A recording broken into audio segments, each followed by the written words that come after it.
So it just came out this week on the administration's Export AI program. And it's really important for a few reasons. Number one, to your point, and it's pretty clear in the AI action plan, the government wants, and companies like Microsoft want, the world to be able to adopt American AI, run on American AI rails, as some people say, right? There are major U.S. companies who can do this at scale, who can bring AI infrastructure and AI technology to the world. And we think that's a good thing, right?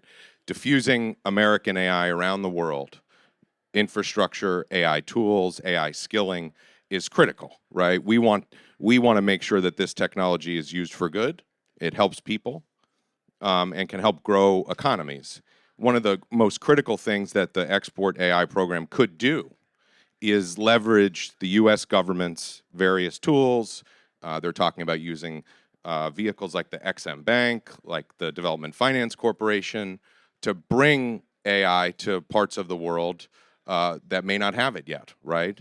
One of the challenges that you're going to see with the adoption of AI around the world is how do we make sure it is spread equally around the world to those regions that may lack power and electricity, may lack the internet, frankly, right? You can't run AI without those two things. And so it's critical that the government work with industry, and kudos to the Trump administration for putting forward a unique approach. And I think industry, Microsoft and our industry partners, we're looking forward to responding to the RFI and working with the government on this program. Talk a little bit about the other side of it. I think particularly in the last administration, there were concerns that diffusion, not just to adversarial nations, but to nations where our alliances might be a little shaky, could be problematic. There was a rule issued at the end of the Biden administration that has been rescinded, but the Trump administration has talked about limits on advanced compute, particularly to kind of third nations. What what do you think those should look like, and are those conversations around those kinds of limits continuing in the, I guess, about 6 months or so since the rule was rescinded? So it's critical, if we're going to have an export AI program, that we also have a durable program related to export controls of these advanced semiconductors, or advanced GPUs, as folks like to call them. And to your point, there was an effort at the end of the last administration, the Biden administration, to put forward an AI diffusion rule, a framework for how the export control regime would work. There were parts of that that my company and industry liked. There were many things we didn't like about it. It's critical that we have a stable, durable program that can give business certainty with respect to how this is all going to work, right? So sign us up for the Export AI program. It's a great idea. We also need to make sure we have something that's stable and durable on the export control side, so that we know, so we can pair those two things together. When you're talking to international governments, obviously you focus on U.S. policy, but I guess when Microsoft is talking to international governments, what do they want to hear? How concerned are they about that lack of stability? And what assurances do they need from you about working on American tech? Well, part of what happened at the end of last year with the previous diffusion rule that you mentioned was it sort of tiered parts of the world, right? It said there was this initial first set of countries, and then a second set. It was tier 1, tier 2, tier 3.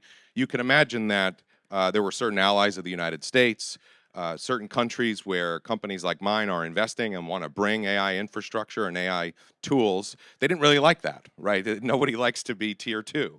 And so we have to get this right in both the actual substance of the policy, but also the messaging, right? I do think the Export AI program and the AI action plan is starting to get that right? We need to send a signal that we want to work with our allies and work with partners abroad to bring this infrastructure. At the same time, there are lots of questions around the world right now about digital sovereignty and what does it actually mean to partner with American AI companies. We have rolled out a series of commitments What does it mean? What does it look like to bring a Microsoft data center to your region? We pair it with skilling and education and other investments for local communities. And so it's critical that as we have a sort of US facing policy, that we also send a message to the rest of the world that we want to work with you. We want to work with you to build this infrastructure and build these tools to you. So we do hear a lot of that, right? What is the stable export control policy? What does it mean to bring this investment to our country? What certainty can you provide us? And that's really back to my previous point, why we need that stable, durable policy on export controls, on export of American AI, and so forth. And so international countries will tell you, we'll invest more when we know what the U.S. is exactly doing. Is that kind of what I'm hearing? Well, I think it's a little bit of there are questions up front about what does it mean if there's no export control policy, right? Going back to what we said before, right? Are you going to be able to bring this technology to us? There's also questions about security, right? And about their own digital sovereignty. In many countries, right, we are partnering locally to use AI to actually bolster their unique history and culture, right? There are, especially in some of our European partner countries, they're really proud of their native languages and their traditions and histories. AI can be a huge boon, right? But they want to make sure that those things are being respected, understood, and so that requires a lot of us. So we hear a lot about that.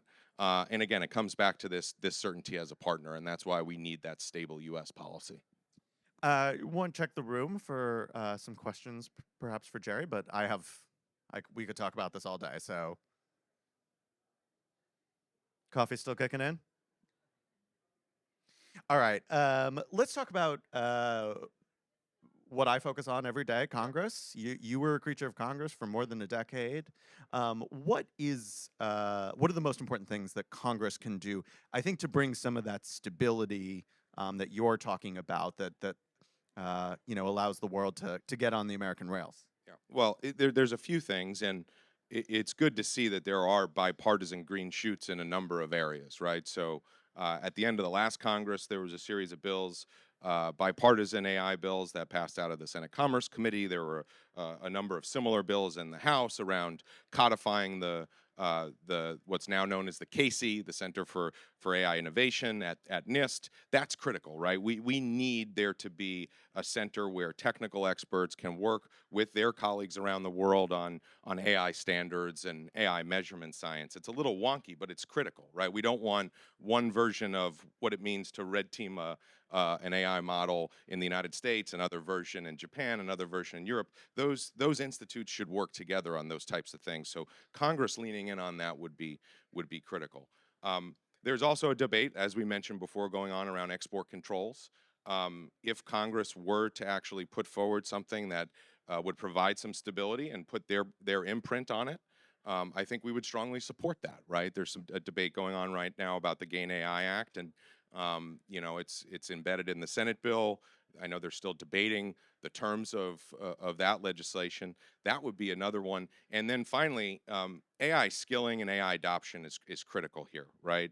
We're not going to win the AI race if we don't skill and educate our people on how to use it. It's like speaking another language, right? And so there's a K through 12 aspect of this. There was an AI education EO that was really, really well done, and we support it. And then there's the AI adoption piece, right? We want firms, but we also want government actually adopting these tools, right? Experimenting with it, innovating with it, figuring out how to build more efficiencies into the delivery of government services. AI can do all those things. The administration recently put forward deals through GSA with some of the leading AI companies, including Microsoft. That's a big deal. So if Congress could look at those types of things and say, hey, on a bipartisan basis, we could codify parts of the AI action plan. We can lean forward with GAIN AI and actually put forward a stable export control policy. Those types of things would be very welcome. Yeah, take me a little bit inside of Gain AI. This is a kind of proposal to make sure that American chips buyers, cloud AI developers get first dibs if there are supply constraints over countries where we have arms embargoes, basically. I I'll tout myself. I scooped earlier this week that there are some changes floating around that would facilitate basically the chips moving around the cloud, companies' international operations. It's a little wonky, but it seems like it's really important. Where do you think the hyperscalers, you guys, might be coming down on this? Well, the first thing to say about that particular proposal is the criticality of making sure that we have the majority of our most powerful computing infrastructure in the United States and that we're doing frontier AI model training in the United States.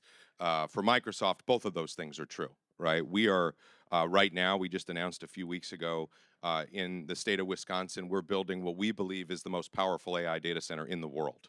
That will be thousands of the most advanced NVIDIA GPUs powering AI model training, including OpenAI's next frontier models. Those are the types of commitments we need to make sure we keep making. At the same time, to that previous point we were discussing, we want to make sure we're also exporting these American AI innovations and technologies. And so that's where this bill comes in.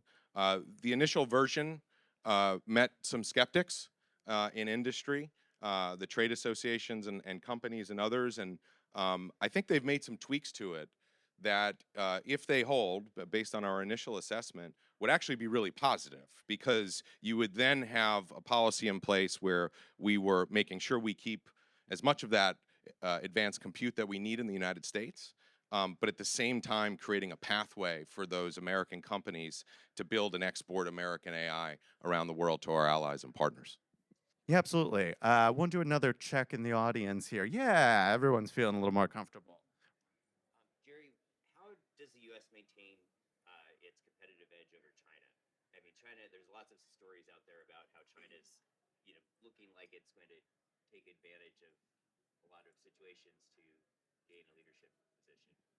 Did everyone hear that competitive edge over China?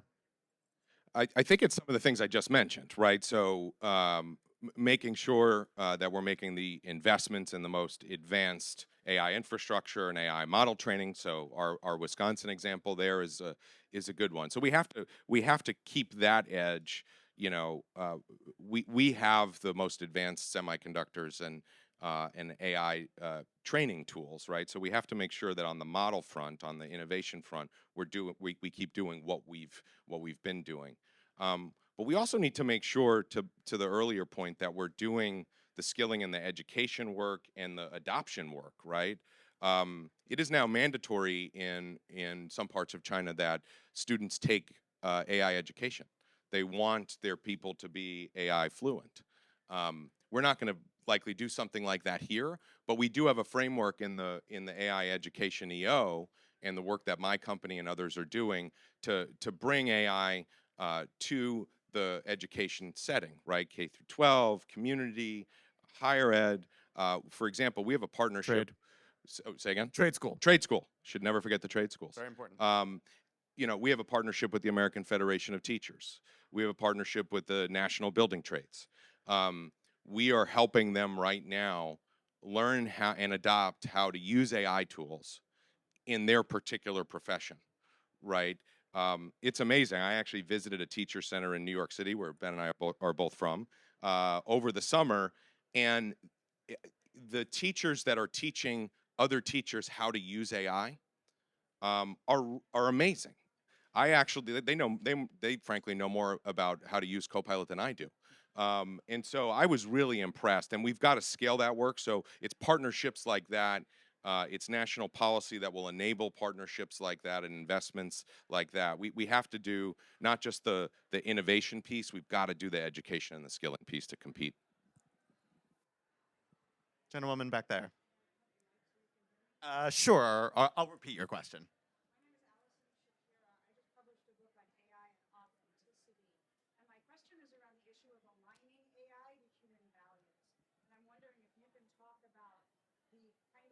Collaboration you believe we should see in deciding whose values are being programmed into the AIs that are then going to affect the views of billions of people around the world. Alignment of AI and whose values are going to dominate in the technology. Well, that's critical, right? So at our company, and this happened many years ago, actually, we built into our company's development of these tools a series of principles and guardrails that we believe in related to privacy and free speech and security and things like that. You can find it all on our website, right? And so we start from a principle of there are certain values that we want to see in technology tools, all digital tools, but particularly AI.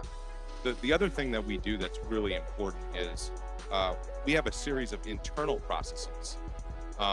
As we're developing AI tools, and before we deploy those AI tools, there are a series of checks.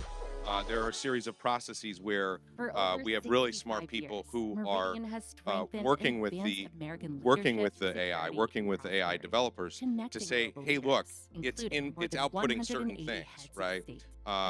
It's been trained on certain pieces of information.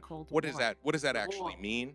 And what do we have to guard for, right? We don't want, for example, we want to mitigate against these AI models and applications, teaching people how to make sophisticated bioweaponry. That's not something that, and we know the government is aligned on that too, and most governments around the world, right? We need to make sure that our values around security, around free speech, around safety are reflected in these AI tools. And so, a lot of it comes down to process. And as a company, you have to commit yourself to that process. And I'm proud that Microsoft does.